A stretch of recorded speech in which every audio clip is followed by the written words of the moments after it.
This is the story of Ruth. It's taken from the Bible, but it's been modernized, so be aware of that. However, the content is the same.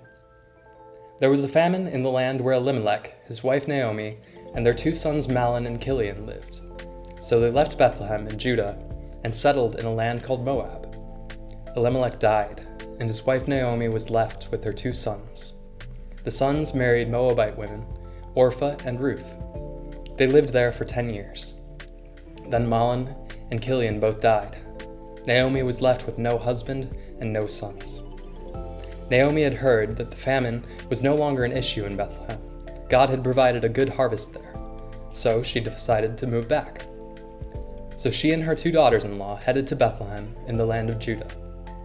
After a short while, Naomi stopped and told the two girls, Go back home to your families. May God treat you as graciously as you have treated your husbands and me. May God give each of you a new home and a new husband." Naomi kissed them and they cried out aloud, "No, we're going with you to your people." Naomi said firmly, "Go back. Why would you come with me? Do you think I can have more sons who would become your future husbands? Go back, on your way, please. I'm too old to have another husband. And even if I did and had sons, can you imagine how long you would have to wait until they are grown? Would you wait that long to be married again? No. This is a bitter pill for me to swallow, more bitter for me than all of you. God has dealt me a hard blow." Orpah and Ruth cried out aloud. Orpah kissed Naomi goodbye, but Ruth embraced Naomi and held on. Naomi said, "Look, your sister-in-law is going back home to live with her people and her gods. Go with her." Ruth said, "Don't force me to leave you. Don't make me go home. Where you go, I go. And where you live, I'll live. Your people are my people, and your God is my God. Where you die, I'll die, and that's where I'll be buried. So help me God. Not even death itself is going to come between us." When Naomi saw that Ruth had her heart set on going with her, she gave in. And so the two of them traveled on to Bethlehem. They arrived in town and it was buzzing. They were saying, "Is this really our Naomi, after all this time?" Naomi said, "Don't call me Naomi, call me bitter. The strong one has dealt me a bitter blow. I left here full of life, and God has brought me back with nothing but the clothes on my back. Why would you call me Naomi? God certainly doesn't. The strong one ruined me." And so Naomi was back in Bethlehem, and Ruth, the foreigner, with her, back from the country of Moab. And it was the beginning of the harvest season. Naomi had a relative by marriage connected with Elimelech's family. His name was Boaz, and he was very prominent and rich. Ruth said to Naomi, "I'm going to work. I'm going out to see if there's a farm where I can work and where they will treat me kindly." Naomi said, "Go ahead." So Ruth set out to find work. She went to several farms where there were others working. She ended up on a farm owned by Boaz, Elimelech's relative. After a while, Boaz showed up. He said, "God be with you." The field hands said, "And also with you." To the foreman, Boaz said, "Who is this young woman? Where did she come from?" The foreman said, "Why, that's the Moabite girl, the one who came with Naomi from the country of Moab. She asked permission. 'Let me work,' she said, 'and gather some eggs and some vegetables after your workers.' She's been at it steady ever since, from early morning until now, without so much as a break."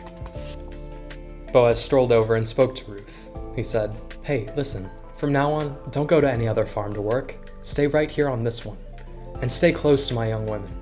Watch where they are working and follow them. And don't worry about a thing. I've given orders to my servants not to harass you. When you get thirsty, feel free to go and drink from the water buckets that my servants have filled." Ruth, dropping to her knees, her face bowed to the ground, said, "How does this happen, that you should pick me out and treat me so kindly, me, a foreigner?" Boaz said, "I've heard all about you.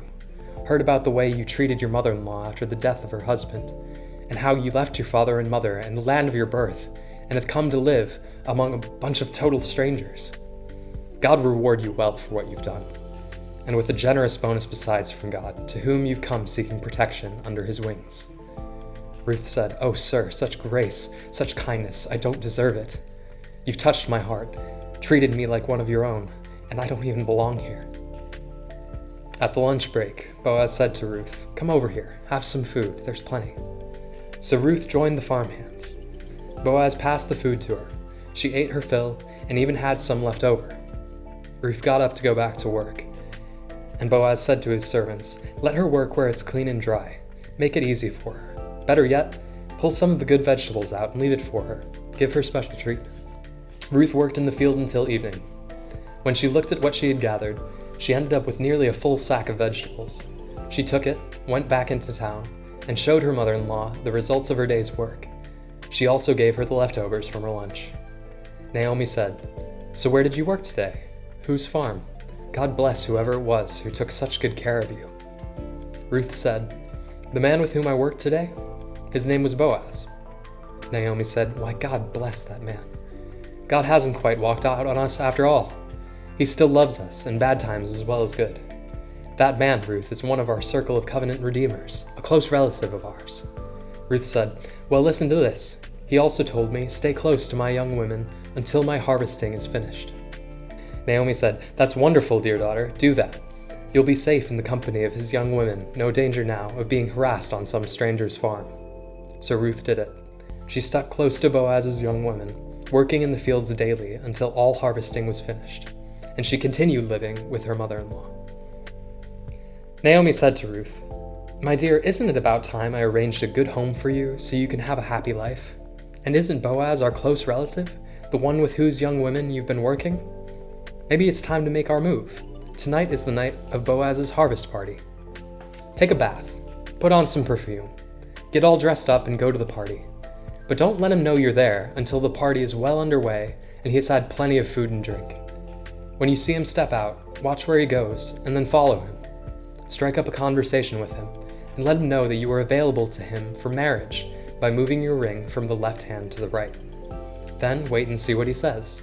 He'll tell you what to do." Ruth said, "If you say so, I'll do it, just as you've told me." So she went down to the harvest party and put her mother-in-law's plan into action. Boaz had a good time, eating and drinking his fill. He felt great. Then he stepped out to get some air, leaning on the fence next to the field. Ruth quietly followed. She started a conversation with him and made it apparent that she was available for marriage by moving her ring from her left hand to her right. Ruth said to Boaz, "I am Ruth, your maiden. Take me under your protecting wing. You're my close relative, you know, in the circle of covenant redeemers. You do have the right to marry me." Boaz said, "God bless you. What a splendid expression of love. And when you could have had your pick of any of the young men around. And now, my dear, don't you worry about a thing. I'll do all you want and all you ask. Everybody in town knows what a courageous woman you are, a real prize. You're right. I am a close relative to you, but there is one even closer than I am. In the morning, if he wants to exercise his customary rights and responsibilities as the closest covenant redeemer, he'll have his chance. But if he isn't interested, as God lives, I'll do it. Now go back to the party." Ruth stayed at the party all night, but decided to leave just before daylight so she wouldn't be recognized. Boaz said to himself, "No one must know that Ruth came to the party." He said to Ruth, "Bring a sack over here and hold it." She grabbed the sack and opened it. He filled it with fresh vegetables and put it on her shoulders. Then she went back to town. Naomi said to Ruth, "And how did things go, my dear?" Ruth told her everything that the man had done for her. Then she said, "And he gave me all these vegetables too, a whole sack. He told me, 'You can't go back empty-handed to your mother-in-law.'" Naomi said, "Sit back and relax, my dear, until we find out how things turn out. This man isn't going to waste any time. Mark my words, he's going to get everything wrapped up today." Boaz went straight to the public square and took his place there. Before long, the closer relative, the one mentioned earlier by Boaz, strolled by. Boaz said, "Step aside, old friend, take a seat." The man sat down. Boaz, gathering 10 of the town elders together, said, "Sit down here with us. We've got some business to take care of." And they sat down. To the relative, Boaz said, "This piece of property that belonged to our relative Elimelech is being sold by his widow Naomi, who has just returned from the country of Moab. I thought you ought to know about it. Buy it back if you want it. You can make it official in the presence of those sitting here and before the town elders. You have first redeemer rights. If you don't want it, tell me so I'll know where you stand. You're first in line to do this, and I'm next after you." The relative said, "I'll buy it." Boaz said, You realize, don't you, that when you buy the field from Naomi, you also get Ruth the Moabite, the widow of our deceased relative, along with the Redeemer responsibility to have children with her to carry on the family inheritance. The relative said, "Oh, I can't do that. I jeopardize my own family's inheritance. You go ahead and buy it. You have my rights. I can't do it." In the olden times in Israel, this is how they handled official business regarding matters of property and inheritance. A man would take off his shoe and give it to the other person. This was the same as an official seal or personal signature in Israel. So, when Boaz's Redeemer relative said, "Go ahead and buy it," he signed the deal by pulling off his shoe. Boaz, speaking to the elders and the people, said, "You are witnesses today that I have bought from Naomi everything that belonged to Elimelech and Kilion and Mahlon, including responsibility for Ruth the foreigner, the widow of Mahlon. I'll take her as my wife and keep the name of the deceased alive along with his inheritance. The memory and reputation of the deceased is not going to disappear out of this family or from his hometown. To all this you are witnesses this very day." The elders and the people of the town proclaimed, "Yes, we are witnesses. May God make this woman who is coming into your household like Rachel and Leah, the two women who built the family of Israel. May God make you a pillar in Ephrathah and famous in Bethlehem. With the children God gives you from this young woman, may your family rival the family of Perez, the son Tamar bore to Judah." Boaz married Ruth. She became his wife. By God's gracious gift, she conceived and had a son. The town women said to Naomi, "Blessed be God. He didn't leave you without family to carry on your life. May this baby grow up to be famous in Israel. He'll make you young again. He'll take care of you in old age. And this daughter-in-law who has brought him into the world and loves you so much, why, she's worth more to you than 7 sons." Naomi took the baby and held him in her arms, cuddling him, cooing over him, and waiting on him hand and foot. The neighborhood women started calling him Naomi's baby boy, but his real name was Obed. Obed was the father of Jesse, and Jesse the father of David.